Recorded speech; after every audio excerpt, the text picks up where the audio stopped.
I'm Nico. Everybody calls me Nico outside of Italy. And let's see, who am I? I had already a great introduction, but let's go again over it. Senior front-end developer at PuiLab, more than 8 years of experience in the web.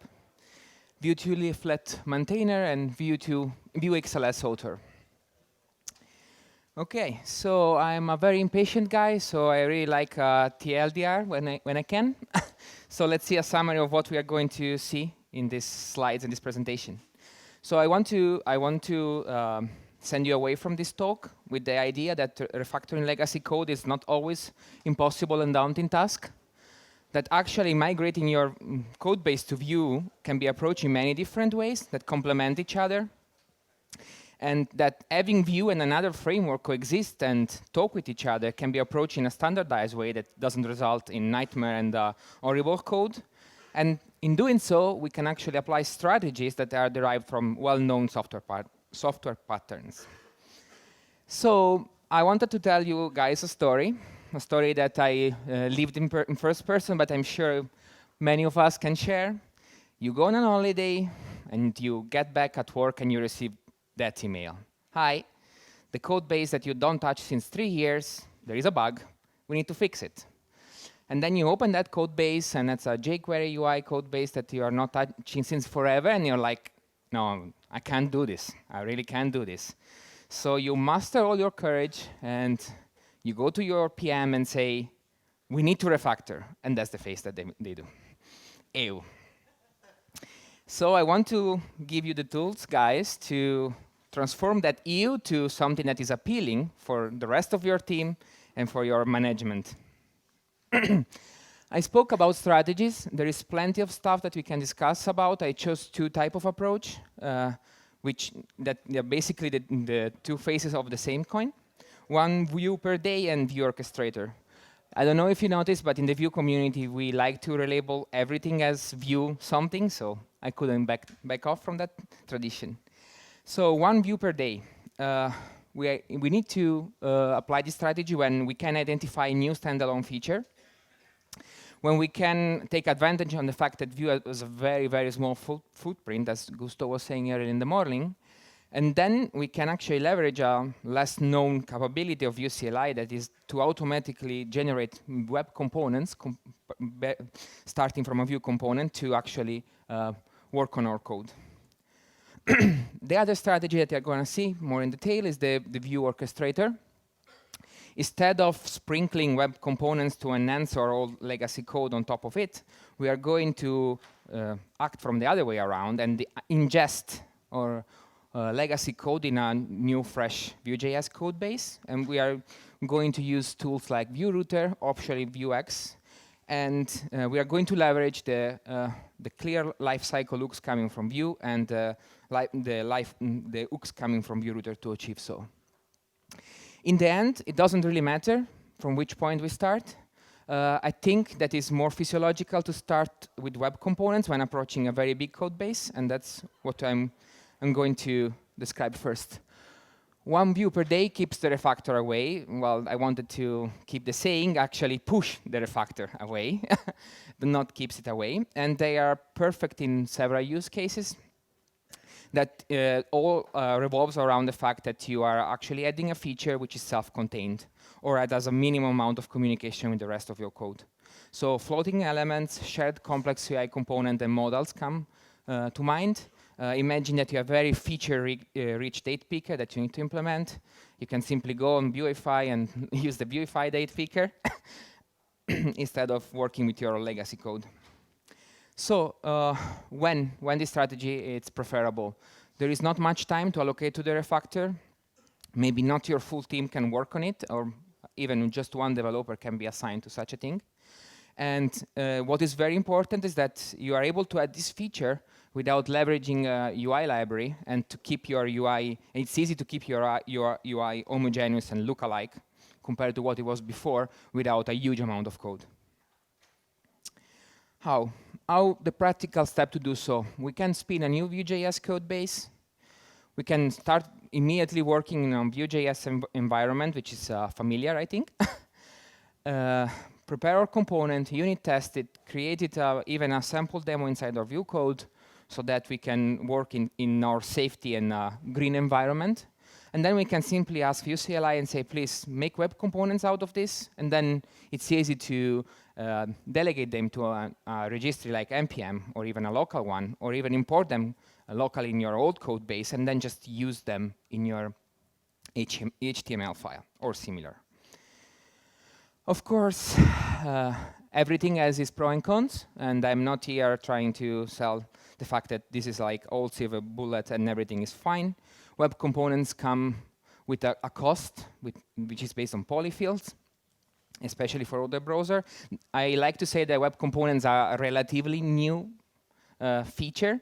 I say relatively because what is new in front-end world, I probably don't even know about it right now. So they also have limitation due to the shadow DOM on the styling. We are forced to use a deep selector sometimes. The deep selector is deprecated.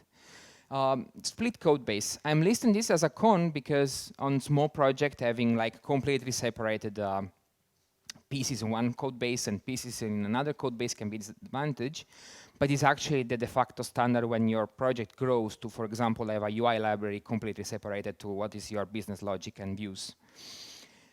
Actually, the biggest drawback is that they are not the solution to our problem, but they are actually a very good starting point for several reasons, both technical and logistic. Okay, I wanted to give you an example. All the strategies that you are going to see, oh wow, looks really bad there. Accessibility issues. All the strategies that we are going to see are something that we worked on and actually battle proven and developed on production. So this component right here, this is a contact me dot, as we call it internally. It's a simple button that lays on the top corner of the page. It reacts to over, and then if clicked, allow you to actually submit a form with a ticket for a complaint or a message. Okay, why this was our first web component that was part of our first refactor? Well, it was a standalone functionality. When the request came from the client for actually make this component, we immediately understood that we could actually apply this to at least 4 other websites immediately. And it was our chance to show off Vue.js. Okay, some internals. The component that you saw has no UI library attached. It's completely white labeled. It comes with 2 different CSS that you can choose, or you can simply just not import them and move on with yours. It has a huge amount of customizability coming from props and slot, and it's open source. In this case, you would see that this component is specialized to talk with this broader Django package to actually achieve this ticketing system, but that's not relevant for discussion. Okay. You built your Vue.js component, you transform it in a web component, and this is how you actually put in your code base. You're just loading the script, and this is how actually you're taking it in your HTML. So I actually went in our repo and I copy-pasted the code. So who can tell me in which kind of code this component resides? VM dot, no? AngularJS, correct. Okay, let's see how many features of AngularJS we are using to actually feed data to this component. Filters. An AngularJS component inside the slot of a web component. Well, when we achieved this and it actually worked as expected, for us was a bit mind-blown. Okay, why was it a success? As I said multiple times, it allowed us to show off what we could do with Vue.js, because this component was actually developed in 2 days, I think, including 2 different styles and all the customization. And even if the code base that ultimately got refactored to Vue.js was including this web component, this actual component, Vue.js component, is still the same. We just stopped bundling it as a web component and just used naturally. So the code was, and is still, future-proof. As I said, developing it was much, much faster than do it with Angular. Okay, before we move on with the next, I wanted to spend a few words about why I'm describing this flow, which is build a Vue component, transform it in a web component, and then when you have enough web components, it's time to roll back and have a Vue.js code base. Why can't you just add Vue.js to your repo and just move on from there? Well, first of all, through the use of web component, you are not polluting your code base with different framework. The logic is completely isolated, and Vue.js is encapsulated in the web components. Second of all, it's much easier to just drop them in the DOM wherever you want, because you don't need to care about a mount point, don't need to care to instantiate a new Vue.js instance wherever you want to drop your new functionality. Okay, say that we just don't need to add a floating form to our page, but we actually had to add a huge feature to our website. So that's where Vue Orchestrator come to rescue. We need a major refactor because your code base is not really in the shape to be implemented further. We are in the position that we need to add new pages, new big feature, but at the same time, we have part of our website which is on production since years. They are tested, they work, and nor us nor the management understand the value of actually throwing them away and rebuild them and possibly go through a new series of bug fixes and stabilization of your code. Okay. When is appropriate to use this strategy? First of all, the code base that you are looking at doesn't follow any standard or best practice, and maybe it's the product of years of incremental development without any refactor on top of it. You find yourself to deal with bugs that are maybe callback hell or sync code issues, because it's harder with code that doesn't follow much of the best practice to avoid this. And you have a huge chunk of time to dedicate to this refactor. Oh, well, you heard about Nuxt, right, today, I think. Who doesn't know what Nuxt is? Well, I would have imagined. You spin a new CLI Nuxt code base. You start by rewriting all the routes in Vue router or simply dropping page in your page folder if you're using Nuxt. Optionally, if you add a state management or if you are considering to adopt a state manager, you can start writing a Vuex state. And then the next step is to create encapsulation component, wrapping components that are going to get your old code whenever you don't want to rewrite but reuse, and be responsible to have it run and have it run properly. And so import the old code in the page. Let's see about some cons. This kind of approach requires a huge amount of time, or a substantial amount of time, before results are produced. And if it's well done, results may not, or actually they should not be visible, because before refactor and after refactor you have the same product, same functionality, maybe less bug, and definitely a more approachable code base to move on. And there are some quirks to use Vuex as a glue between legacy framework, because they tend to modify data in place, which we discovered is not what Vuex like. So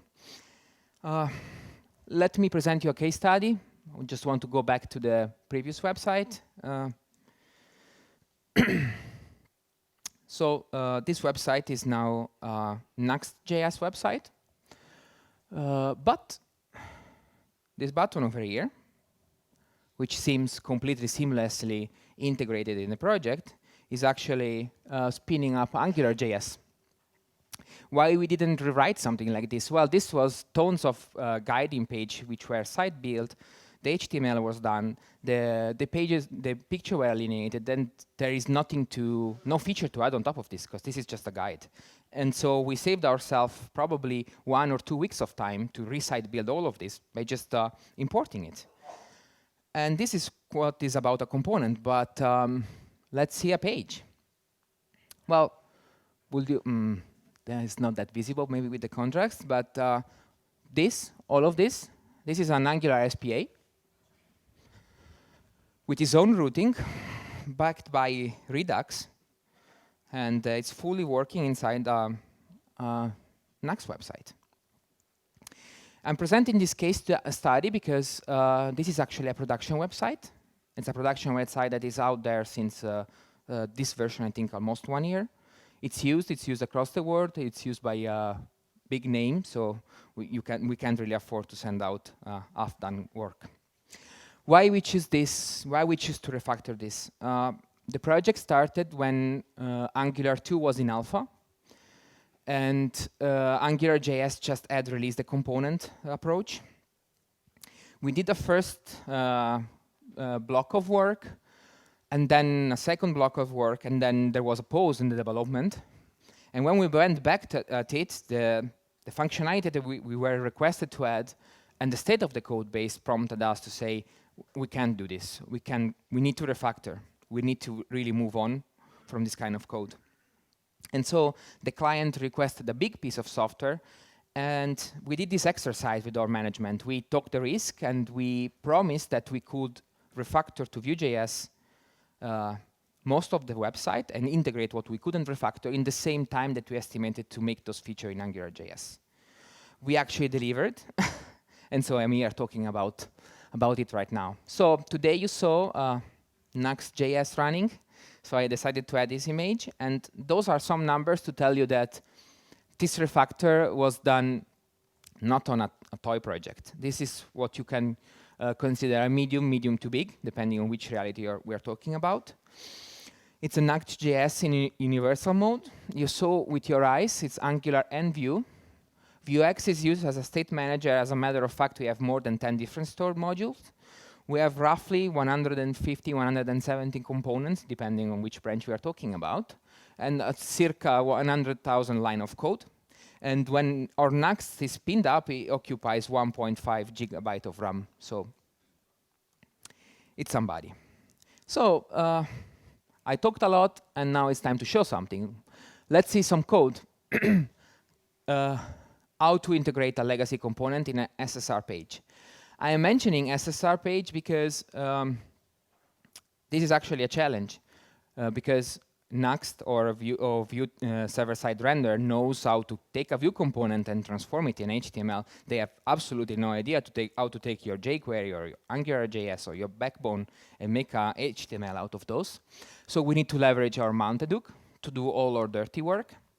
And this is actually giving us actually safety, because with a normal approach, how we would have built this with AngularJS, you would have had an index.html file, and div as an entry point, and then your JavaScript will be loaded, and it will do its own stuff by injecting itself. So like this, we're just saying, okay, we don't want to use an index.html anymore. We want our Vue component to be the root of our code, and so mounted actually act as your script after the body or at the end of the head tag. So what we are doing here, we are waiting for the next tick just to be sure that Vue finished initializing all our DOM. We are then importing a factory from our Angular code. This is the only change that you actually need to do on your code, wrap it in a factory that allow you to initialize it. And then we are just invoking the factory with some parameter, because the button requires some configuration based on the page or based on the language. And then we are telling Vue, please remove the element that we are using to avoid a flash of content, because since this page is server-side rendered, without that HTML, you would have a null in your navbar, and then when Angular kicks in, the button would appear, and which is not pleasant nor something that we want to do. That was a component. Well, let's see how to integrate a page. It's actually easier. Less code. We didn't went for a placeholder. You can actually put a loader that just spin until AngularJS is ready. What is important is what you are going to do in the factory. We will see that later. Okay, why was it a success? Well, we got rid of a huge piece of legacy code, like huge. As I said, we delivered the refactor in the time frame of developing a new feature, which was pretty amazing, both for us and the management. And it also led us to understand why Vue.js, how Vue.js is taught, and the possibility that Vue.js give you. It's really good to actually integrate legacy framework or even modern framework. Okay, I want to dive a bit deeper in the code. I first want to spend a few words more. I'm giving you a generalized strategy, and I'm going to support them with specific examples. And I expect that somebody may think, yes, this works with Angular, this works with jQuery UI, but what about framework XYZ? How can we do that? And it's not possible for me to test every framework that was out there. It is out there. Why I gave you a very generalized overview is that because those strategy works for everything that has the following approach. Anything that in the past was index.html, div, DOM element as a mount point, load JavaScript, and then enrich that piece of HTML to become a full SPA, those strategies are going to work. Okay? I will give you two description, the key parts on how to make a legacy code as a Vue component and how to make a legacy page as a Vue component. Like with page, I mean an SPA. And then I will stop. If anybody has questions, feel free to ask. Otherwise, we will dive in the code because time is ticking. So, key parts, mounted. I define it the holy grail because that's where all the work that our Vue.js is going to do is in the mounted hook. We will need placeholder DOM element and SSR compatibility. Let's remember, we are talking always about compatibility because we can't server-side rendering easily, at least, code which is not Vue.js. But we can make it so that the server-side render of Vue.js will not hang trying to parse something that can't parse. Okay? For a page, and so for an SPA, we are actually reducing the amount of code but increasing the amount of complexity because we will need factory functions which are a bit more sophisticated. We will need, again, a DOM placeholder element. We will need loaders because we will need to instruct Webpack how to treat that legacy code that we are ingesting. And we will also need to do a little bit of DOM manipulation. I promise it's just a little bit and just to ensure that the state of the SPA is always predictable at every navigation. OK, so before we dive into the code, there is any question? Apparently no. Good. Huh? The code. There you go. Is this readable? But that's the code. Let's see the demo first. OK. So I prepared this repo. It's linked in the slides that I skipped. I will also link it in the LinkedIn. It contains two different approaches for components and for SPA. And I divided them in basic and then advanced. Basic means running legacy code and just have it run and be sure it runs. Advanced means taking legacy code and actually make it communicate with our Vue infrastructure and actually have it interchange data with Vuex or with another module and so on and so on. If I click here, who can recognize this? Well, the colors are a bit off. That header is dark gray. So what is that? jQuery UI. Yep. Yeah. If you click it, it works. The date is there. US format. I'm sorry. Otherwise, the jQuery UI calendar is not that much happy if you change your format without tons of configuration. And diving through the jQuery UI documentation wasn't a pleasure walk. OK. So there we go. This is a code sandbox that generates that UI. This code sandbox is based on Nuxt.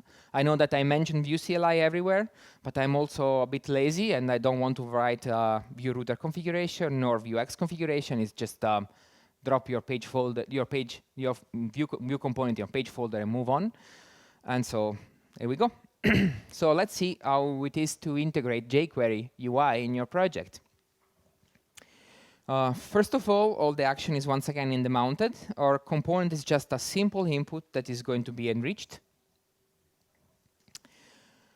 What we are saying here, please import jQuery. This is dynamic import. It means that this code, this file actually are going to be requested only when this component is initialized and mounted in the DOM. Associate the default import to $, because that's, as far as I remember, that's how jQuery works. And then please, let's import everything from jQuery UI that we need to run that date picker. There's an astonishing 4 amount of CSS and actually 1 piece of JS. And then, if you actually worked with Vue.js, you know that jQuery, you actually know that they like to modify this instance as soon as you move inside their declaration. So if you want to keep a reference to, for example, to emit an event, we need to save it in our a side variable. And then I'm saying, please Vue.js, take your DOM, which is represented by $HL, pass it to jQuery, and then invoke date picker. The only thing that I added here is say, okay, when the date picker actually close, please Vue instance emit input event, which is compatible with V model with the new date. Parsed because date picker returns a string. Okay, that's how it is. Okay, well, this is good. I mean, we have jQuery running, but it's not much value. Holy. Let's see our advanced example. Well, damn it, the colors are really bad. So this is a Vueify calendar, and I'm picking up a date, and the input on the other side is reacting. Well, that's an input, but actually, jQuery UI is aware of what we selected. Well, let's try the other way around. Synced. And Vueify date picker is synced as well. Okay. Let's actually see how it's doable. First, let's check the page. The page in itself is just a data to actually act as a bus between the two components, and then import my advanced date picker, vModel, as we are used in Vue.js. Date picker with vModel, I just had to add the date formatter to actually have the same time of date string, because it was disturbing me to see one US date and one EU date, I mean actually Italian. And let's check the code. And now you will see that we actually ended up complicating a little bit the interface. In the beginning, I was saying we are going to use known pattern. So we are basically decorating this input with a little bit of capability to actually handle the communication properly. What needs to be done is that we need to check the value coming in through the props, transform it in a format that jQuery date picker can read. And then when this value is actually updated, we need to tell date picker, please update your internal value. The other way around, when jQuery is telling, hey, this is the new value picked up, is done in the same way. We are simply emitting the input, the event input, which is actually the default for vModel. This little part here, this probably it's actually, if it was jQuery, it would be an anti-pattern, because I'm storing the date picker instance instead of actually reusing the selector when I want in my watch to update the local value of the date picker. But I think this is more like perform much better than actually do a select on the page through the DOM. Okay, well, let's move on something a little bit more complicated, Angular SPA. So I want to spend 1 second on talking how was the process in doing this. What I did is that I went online and I Googled AngularJS component to do MVP. And I downloaded the first repo that I found. The link is in the slide. And then I just took all the code, simply copy-pasted in my code base in an Angular folder, and then I moved on integrating. And this is the result. Remember to touch base about routing. Okay, simple to do. Done, not done, done, not done. Okay. How this work?